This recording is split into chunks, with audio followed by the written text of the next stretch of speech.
Hello and welcome to the webinar. If you're here because you want to learn how to enroll twice as many dream coaching clients without being sleazy, without being manipulative.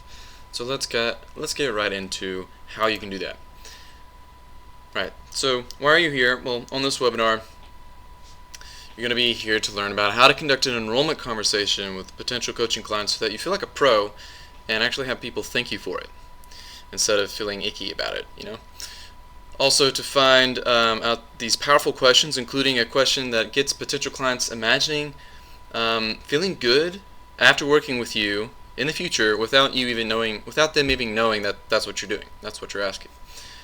And how to ask for people's business as a coach without sounding like a nervous, insecure amateur, which I've been there. It's no fun. And also what the real saboteurs are that are stopping your coaching business from taking off. Okay, so who am I? Who's this dude talking right now? Well, my name is Andrew Garrett. I am a certified elite life coach since 2012, but I wasn't always, where I am now. I gave up on coaching for a year because I didn't understand sales and marketing, and I gave into analysis paralysis. Although when I gave up on coaching, I was able to switch into entrepreneurship and pre-sell $7,990 worth of software that didn't exist yet to people I'd never met in person after 8 months of cold emailing business owners. So I've been on the other side of selling other things other than just coaching conversations. So I know the principles of selling very well, and how what works for coaching does not necessarily work for other types of businesses and vice versa. Well, I'll be talking more about that. And I also went from awkwardly pitching $35 coaching sessions to friends of friends, which was less than I was even charging for private math tutoring to high school kids, sadly enough, to enrolling people in higher fee packages, long-term commitments. That was actually a decent amount per hour, as befits the power of our coaching skills. So I went from having almost no confidence in what I was offering to being very confident in the value of what I offer. And I want to shortcut that process for you guys, because it took me 4 years after I got my certification and having no clue how to do an enrollment conversation to where I am now, which is much more confident and clear about it. Okay, so who am I talking to? Who is this webinar fit for? Well, does this describe you? Are you starting to wonder if you're really cut out for coaching? Like, have you been at this for a little while, or maybe you're just getting into, maybe you just graduated coaching school, gotten your certification, and you've been trying to get out there and market and sell yourself, and it's just not really going as fast or as well as you'd like. Or maybe you've been at it for a couple of years, and you just have not gotten to the level of income that you really thought you ought to by this time, and it's starting to really get to you. And you're starting to doubt the value of your coaching skills because not that many people are signing up. You're starting to wonder, okay, do I suck as a coach? Like, am I actually terrible at this? Like, what's going on? Or you're also feeling like you can hardly get anyone to sign up despite your best efforts to offer coaching to people. It's like no one's interested. And you may also be secretly dreading your next enrollment conversation with someone, even though you might not be calling it that or thinking of that. The next time you might be offering coaching to somebody, you're kind of dreading the fact, right? There's a lot of people that feel that way. And you might also be feeling demoralized from all the objections. If you've gotten to the point of people having objections, if you've actually asked for money, like some people are even afraid to do that, so kudos if you've done that, but feeling demoralized from objections like, I'll have to think about it, and never hearing from them again, right? Or maybe you feel like you're afraid that you'll never make the kind of income that you dream of, that you've heard about, that you've seen other coaches making, supposedly, but isn't yet a reality for you. And you also notice yourself undercharging or cutting your fees to what you know you're worth. So is that ringing any bells with anybody? Okay, cool. So you're not alone. I've been there. I've done all these things. So it tends to be part of the journey, but it doesn't have to be. You don't have to stay in this stage for very long or at all. So let's get into, why is enrollment important? Why do we need to even learn the skill of enrollment? Isn't there like some other way? Can I just like hire somebody to come and do enrollment for me, like sell my coaching, so I can just do the coaching and forget about all the business stuff? Well, the reason why enrollment is important is because 80% of coaches are broke, thinking that they can get away without learning sales and marketing skills. And this is a statistic I got from the International Coach Federation. I believe they did a survey and found out that most coaches, 80%, are making less than 30 grand a year. A lot are making even less than that. Also, coaches graduating from coaching schools, most coaching schools teach you the coaching skills, but they don't really teach you effective sales and marketing skills. My coaching school was great, but they taught me things like, what color my website should be. That doesn't really matter. It's like the least important thing. And you don't even need business cards. You don't need business cards. You don't even really need a website. All you really need is to learn how to get people into enrollment conversations and conduct a powerful enrollment conversation. The other stuff doesn't matter. Not so much. And then there's also the fact that traditional sales tactics, like you might have tried, like being really high pressure and using all this false scarcity, or all these like pitching tactics, like trying to like tell people how awesome coaching is, or things like that. All that stuff that doesn't work for transformational services like coaching. Okay, so what are some myths about selling, and especially selling for coaches in particular? Well, one myth is that people hate selling, which is not true. People hate bad salespeople, like used car salesmen that are extremely manipulative. No one likes that. But people loved to be served by an expert, which is what a really authentic, genuine salesman does, is they're serving you. They're the expert that you can trust, that knows how to direct you to solving your need, even if they're not the one who can solve it. And when you do that, you become a trusted authority figure and people can refer to you. But the main point here is that no, people do not hate selling. They just hate being sold to in a manipulative way, in a poor way. People love being sold to when it feels like a gift, when it feels like they're being served, when they're being taken care of. Everyone loves that. And they wouldn't even call that selling most of the time. You don't even realize that's what's going on if you're doing a really great job at selling. Another myth is that I don't have a sales personality. It's not true. A lot of people, even really technical engineer type people who are introverted, that's sort of a stereotype, but people like that, they're often some of the greatest salespeople once they learn the skills, a framework for conducting a sales conversation. Because what really matters in a sales conversation is the quality of the questions you ask. It doesn't matter if you're extroverted or not. That has nothing to do with it. The more you can get inside your client's world and ask great questions, which you've learned how to do as a coach already, means that you are automatically great at sales. Maybe you just haven't learned how to ask the right questions in the right way, such that you're guiding people through a sales process and not just coaching them. There's a subtle difference. Number 3, another myth is that it's not ethical to persuade people. Well, good. Yeah, it isn't really that ethical to persuade or present people, because you're not actually doing that when you're doing a real enrollment conversation. You're not persuading people. You're asking questions to bring awareness to people's challenges and their possibilities that they could have by working with you as a service. You're giving people a greater awareness than they had before, and it's something that benefits them whether or not they work with you. And if you're trying to pressure someone or persuade someone or convince someone, you're not enrolling people anymore. You're not doing an authentic sales conversation that works for a transformational coach. So the myth that you're unethical if you're selling to people as a coach is not true, because you don't need to persuade people. More sales myths. I can just wing it. Well, how's that working for you? If that's what you're doing, that's what I would ask.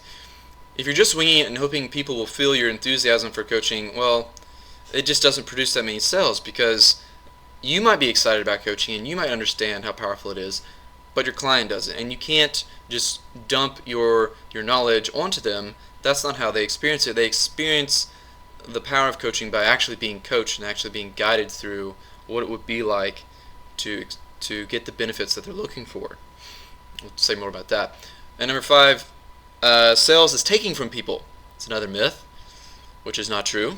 Enrollment, coaching enrollment conversations, if they're done right, they're actually an enormous gift and offer a value that brings great awareness and clarity to your potential prospects, whether they buy or not. Because, like I said, you're giving people this vision of their future and what's actually holding them back in a way that they've never seen before. Because most likely, most people have never had a coaching conversation, which in a sense is what a great enrollment conversation is. It's a lot like a coaching conversation. And the 6th myth is that sales scripts don't work for coaches. That's not true. You don't want to just read off a script like a robot. That doesn't work. But sales scripts work very well as guides. They help you to learn a framework and learn a certain style of asking questions until you've internalized it and you don't need the script anymore. Okay. Now, why does traditional sales not work for coaches? If you've tried things like pitching, like these old school tactics of pitching a good or a service, it doesn't work like it does for those commodities, because selling a commodity doesn't require a person to change themselves like coaching does. You're selling transformation, which is scary. People have to change if they're going to work with you. If they're going to get what they really want, which they haven't been able to get yet, means they have to change. So people are often, they're actually seeing you as really high value and being afraid of that instead of seeing it as low value, like you might have been thinking if they don't sign up to work with you. That's one possible reason why you're getting rejected, and that's one of the things that needs to change in your enrollment conversations. If you want to get people to sign up, you have to be able to coach them at the end of the conversation into making a decision, yes or no, to work with you, even if they're afraid. That's where you demonstrate your skills as a coach. Okay, so all that said, what works? If all that stuff, if all those traditional sales methods don't work, what does work? Well, let me introduce to you the aligned sales script. So just think about this. What if you were always confident in your ability to speak and to enroll potential clients? What would that be like for you? What would it feel like to ask for money like you're just asking for a glass of water? And what if you were genuinely thanked for each of your enrollment calls, regardless of whether people signed up with you or not, instead of feeling put off or awkward by it? And what would it feel like charging what you're worth and making what you want to? Okay. So if that sounds good to you, let's look at the basic framework for an aligned sales conversation. Basically, it goes like this. You don't necessarily want to ask these exact questions. This is more of a framework and overview. But the first phase is for figuring out where someone wants to go. What result do they want? What's the end result that they want? If you're a health coach, that could be like losing 95 pounds and feeling great about themselves so they can play with their kids. If you're a sales coach or a business coach, that could be getting to an X number of dollars per month in revenue or profit. If you're a relationship coach, that might be a certain number of new dates per month, or like if they're rating their relationship on a scale of 1 to 100, going from a 50 to a 70 or an 80, something like that. So once you've gotten them clear on that and help them to feel the impact of what that would be like for them, which is most important, you want them to actually get into the emotions of feeling that. I'll show you some questions that help elicit that feeling. Then you want to figure out, okay, where are you now? You meaning potential client. Where are you now in relation to that? So this lets you know, okay, that's where they want to go, but where are they at right now? If they want to make $50,000 a month, or if they want to make $5,000 a month, and they're only making $50 a month right now, well, that's something you need to know as a coach. Can you actually help them get there from where they're at? You want to know if you actually can help them. If they're making nothing, if they're in like extreme amounts of debt, well, it would be kind of remiss if you were to offer something that wasn't a fit for them. So that's a purpose for asking that question. And it also leads to the next question: what is the gap between where they're at now and where you want to be, and how is that affecting you? You want someone to see very clearly that where they want to be and where they're at now is not the same, and what is the emotional difference? How is it affecting them to be where they're at instead of where they want to be? A lot of people are numb to that pain, and it's actually a service to them to wake them up to that, so that even if they don't work with you, they're more motivated to actually change things instead of just being asleep to it and putting off the consequences to later, when they might be worse. And then after that, you want to ask, what are the challenges to closing that gap? You want to figure those out, because that's where you come in as a coach. You help them bridge the gap between where they are and where they want to be. And you want to know what they feel are those challenges, not necessarily what you probably know are their challenges. You want to know what they feel are their challenges in their own words, which is very important. And then after that, you want to help them see what it would be like to overcome those challenges, and helping them imagine you as a way to overcome those challenges, and then asking, would you like help with that? And if you've done a good job of going through the first 5 stages of this, people are very likely to see you as a way to bridge that gap, which is the most important thing. You want to help people see the emotional difference between where they are now and where they want to be, and get them excited about getting there, and with your help. Okay, so what does this actually look like?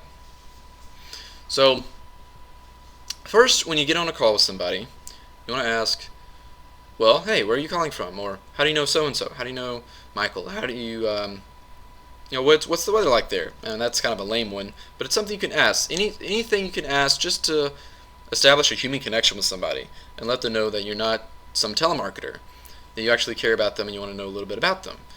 You can ask about their family, their relationships, their dreams, their occupation, their hobbies, what they do for fun, anything like that. But you only want to do this briefly, like 1 or 2 minutes, just to establish a little bit of rapport. Okay, and then after that, you want to take a second and establish the fact that you are leading the conversation. And this is what people want. They want to be led. They don't want to have to. They might think they want to lead the conversation, but really you're there to guide them through a process to get them what they want. And unless you do that, they're automatically going to know that you are not going to have the leadership capabilities to actually help them get the result they want. So you have to lead the conversation. And the way you do that is to ask, okay, great, well, I'd like to take a second and set the agenda for the call so that there's no surprises as to what we're going to talk about. Is that okay? You wait for them to say yes, because they almost always do. And you say, great, okay. Well, I'd like to ask you a few questions to see if or how I can help you, and then if it makes sense, I'll offer you a way to get more help. How does that sound? Is that fair? And you'll almost always get a yes to that too. Because now there's no suspicion or like, oh my gosh, am I going to get sold to? Or what's this guy really going to say? Is he going to pitch me something? No, you've told them, I'm going to ask you some questions. And then if it makes sense, I'll offer you a way to get more help. And only if it makes sense. So people are very open to that. And it takes away all the surprise and the anxiousness that some might have over not knowing what to expect in a conversation. Very, very important. Okay, next. After the introduction part of the script, you want to ask, where do you want to go? I mean, you don't want to literally ask that, but that's the next phase. The next question, the literal question you would ask is, if you and I were talking 6 to 12 months from now, what would need to happen for you to be completely happy and satisfied with your results? This is known as the Dan Sullivan Question. He's sort of the originator of this. And it's an amazing question because, first of all, it gets people thinking about their future results that they want to achieve and what would actually make them happy. And number 2, it gets them thinking about working with you. If you were speaking with them, implying that you had worked together, then what would have to happen for you to be happy? So it's a double whammy question, and it's very powerful. And it lets you know exactly what you need to do in order to make them happy, so that you know whether or not you're actually the right fit for them, whether or not you're the right coach for them. After they tell you what they want, you want to ask, okay, how would having all of that, and reflect back to them in their own words what they said, such as, well, how would having a a drastically improved marriage with your wife, going from a 50 to a 70 out of 100, how would that impact you? You can listen to what they say. And then after that, you want to keep asking, how else would that impact you? How else? You want to let them see the effect of having this change in their life that they've been wanting for a long time. How else is it impacting their entire life? And that's what we do as a coach. We help people see the holistic nature of their whole lives, how everything impacts everything else. And this is a great service you're doing for people to help them tie together that, oh yeah, if things shift with my wife, well, my business is probably going to improve, I'd be more effective at work, and I'd actually be more relaxed and more likely to go to the gym more often, things like that. And after asking how else, enough times to where you get the feeling that that's enough, I'll ask it sometimes 5 times, then you want to go and ask, what's the best part about all of that? What's the best part? So after you've helped them see in big broad strokes, and specifically too, where exactly having this result would impact them, you want to ask them, what's the best part? To you, what's the best part? And then why is that the best part? Because this really gets them into the emotion of it. Because a lot of times, the purpose of these questions is to guide people into the feeling, the pinnacle feeling of what it would be like to achieve that end result. Because after all, that's what we want. We just want to feel better. And these questions are designed to get people into that future state in the now, experiencing it right now, feeling that emotion.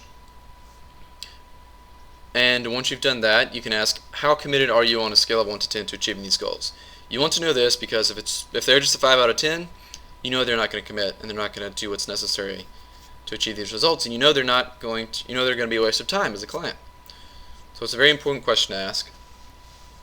And you can use it later on to refer back to if you get an objection.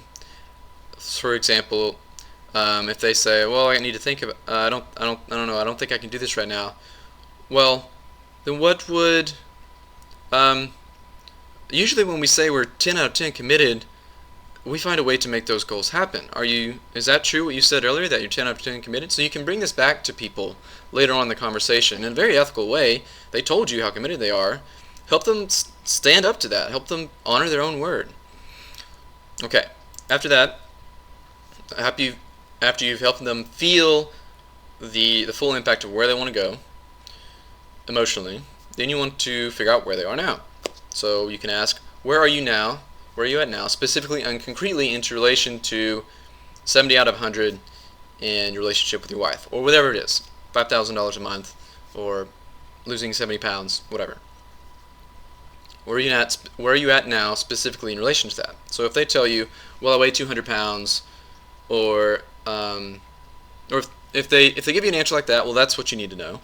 But if they give you a vague answer like, well, I just feel too overweight, well, then that's not really specific or concrete, is it? You don't want to let them off the hook with their first answer if it's not actually that specific. And people often resist this. They often resist being specific and concrete about what's causing them pain in their lives. And that's our job as a coach and as a professional salesperson, to help them admit and face where they really are at. Because if you want them to get to Los Angeles and you don't know where they're starting from, you can't map out a course for them, right? So that's the purpose of helping them get specific and concrete. And then you can also ask, like if they're still dodging things, well, could you give me an example of that, or could you describe that for me? Or could you tell me a story about that? And then ask, how is that affecting you? Once again, getting into the emotions of what it feels like to be in the pain of where they're at, because obviously they're in some kind of pain with where they're at. Otherwise, why would they be on the call with you? Then after figuring out where they're at, specifically and concretely, you want to figure out what do they see as the difference, what's between them and where they want to be. So you can ask, okay, well, what could be slowing you down or even stopping you from reaching 70 out of 100 in your relationship with your wife, or the weight loss goal, or the income goal, whatever it is. And then you want to be, whatever they say, you acknowledge that, reflect it back to them, and then keep going, keep asking, keep digging. What else? What else? What else? What else could be holding you back? Is there anything else? Because often, with some gentle persistence, you can help them see that it's not the external factors that they usually bring up first, it's the deeper psychological issues that are often one of the last things we'll admit is what's really holding us back. And that's our job, to help people figure out what, at least to get some idea of what the deeper diagnosis for their issue really is. And then asking, okay, well, how is that impacting you? And what's the worst part about that? And why is that the worst part?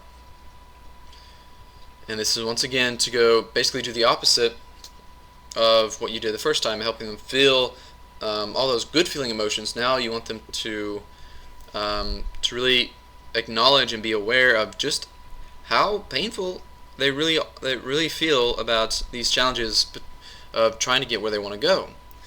And the purpose of this isn't just to make them feel really shitty. It's a service, because unless they acknowledge this, they're not going to change. Unless they really feel what they haven't been feeling, they're not going to change.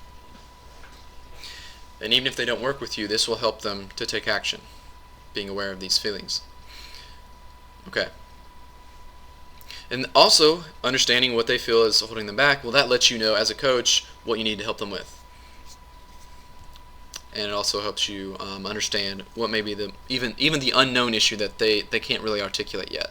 You don't want to force your opinion of what their issue is on them. You just want to be asking questions at this stage. Okay, then after that, you want to help them feel what it's like to turn it around.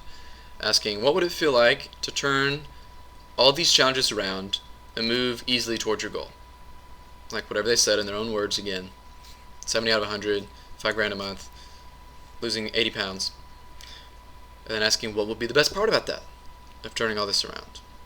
And why is that the best part?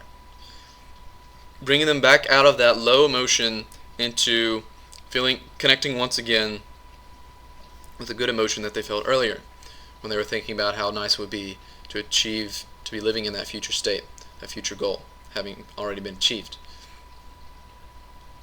So you notice there's a peak and then a trough, a valley, and then another peak in emotions with this conversation, which is very important for helping people to be motivated enough to do something about their problem, to buy. And now you're ready to transition into the close, because you have created that emotional journey that's necessary for someone to be at least considering making a buying decision. So after that, you want to ask, what have you found most valuable about our time together so far? This helps people be aware that you offer a lot of value just by the fact of you asking questions. This helps validate for them that, oh, yeah, and we haven't even started working together yet, and he's already provided me a whole bunch, or he or she has provided me a whole bunch of value just by these questions that he's asking. So it gives people, it helps people see, oh, and see and think about that coaching is valuable, that you asking them questions is valuable, that what you do is valuable. And whatever they say, acknowledge that, thank them for that, and follow up with how much longer are you willing to stay where you're at. This is sort of a filtering question, because if they're willing to stay where they're at, well, then you have no business coaching them, do you? You can let them go, wish them well, and next, be asking yourself, who's next? And perhaps still be continuing your relationship with that person. But for this conversation, that would be the end. But if they do say that they're no longer willing to stay where they're at, if they're not comfortable staying where they're at anymore, then you want to ask, what is the best solution for your needs? What do you feel is the way to move forward? What do you feel would solve this for you? So this is unlike a lot of people who will say, okay, well, cool, I have the perfect thing for you. You don't want to ask that. You don't want to say that. You don't want to tell people that you have the perfect thing for them, even if you know pretty darn well that you do. You want to see what they think is the best solution for their needs now that they're more aware of them. But because you've asked all these questions and you help them feel what they haven't been feeling necessarily up to this point, they're going to be looking at you as having the solution. Oftentimes you'll hear, well, I thought that's why I was talking to you, or yeah, could you tell me about what you do? Something like that. And then you can, whatever they say, you want to transition into asking some kind of question like, well, would you like to hear a little bit about my coaching program? That's a very soft question. It's not, would you like to buy my coaching program? It's, would you like to hear a little bit about it? And they'll often say yes. And you can say very, very briefly at a high level, well, I work with people just like you, like, you know, overweight moms who are trying to lose weight to play with their kids, or whatever works for your niche. I work with people just like you to overcome X problem, X challenges that we just talked about, like to overcome procrastination, or to overcome excessive eating, emotional eating, and achieve the weight loss, or achieve the income, or achieve the fulfillment in the relationships that they want. You know, tie it to the specific end result that they want. And you know, fulfillment in relationships isn't very specific, but that's what you want to tie it to. I help people like you overcome these challenges to get this result. And then you would ask, would you like to hear what the tuition would be? And they'll often say yes. And you can say, okay, it's, you know, X $1,000 a month, or like, for example, it's $5,000, or it's $4,000 or $4,500 if you pay in full today, because I like working with action takers. And then you stay silent. The first person to talk needs to be the client after you say that. You don't want to, it can be uncomfortable just sitting there and waiting for them to talk for a few seconds or even a minute or more, but you just need to stay there in silence.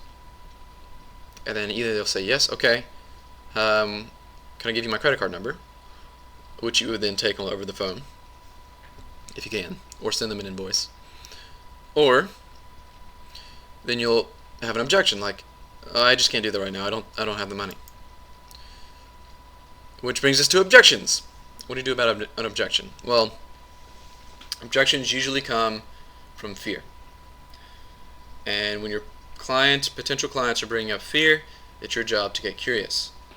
Instead of trying to override their fear and explain why they shouldn't be afraid, get curious as to why they're afraid. Get curious as to what's going on with them. For example, if they say, well, I have to think about it, you can say, okay, it sounds to me like a part of you wants to do this, but the other part has concerns. Is that true? And of course it is true, otherwise why would they say it? And then they'll say yeah, and you can say, okay, well I'm curious, what are some of the reasons that you are thinking about this? And then whatever they say, you acknowledge that, and then okay, well now I'm also curious, what are some of the reasons that you would not do this? And follow up with more curiosity, and coach them through those concerns. Because usually it's not a matter of them not trusting you, or it's a matter of them not trusting themselves to get the result for themselves. So this is where our coaching skills come into play, helping people overcome their fears of making a decision and a commitment to themselves and to them creating the results. Because if they try and drive that the guarantee from you that they're going to get the result, well, you can't give them that, can you? And if you think that you can, well, I'd like to meet you, but most of us cannot guarantee any results for our clients unless they guarantee for themselves, that they commit to themselves that they're going to get those results and create them for themselves. We're there to support them. We can guarantee and we can commit that we will give our 100%, but if you've established yourself as a coach, you know that it takes an agreement and a co-creation and a commitment on both sides for anything to happen. So this is where you demonstrate your ability to help them the most. The first part of the conversation is largely simply a sales conversation, which is not pushy. It's just bringing awareness to where they're at. And now, if you have objections, now you can coach people. This is where you coach people on making the decision to work with you, and where you're not attached to them making any particular decision. You don't need them as a client. You want to come from that place of not needing them to sign up, because if they sense that neediness from you, they're walking. They're gone. They're going to know that you're as insecure or more insecure than they are, and that's a red flag for any potential coaching client. So, for example, if they ask you, if they try and get you as comfort from you as a way to guarantee that they can get the result that they're afraid to change themselves to get, like they'll ask something like, "How long have you been coaching?" You could say, "Well, I'd love to tell you that, but what does that have to do with the results you're going to create for yourself?" And that is often a great way to turn it around. You don't have to answer those questions. You can use what's called a non sequitur,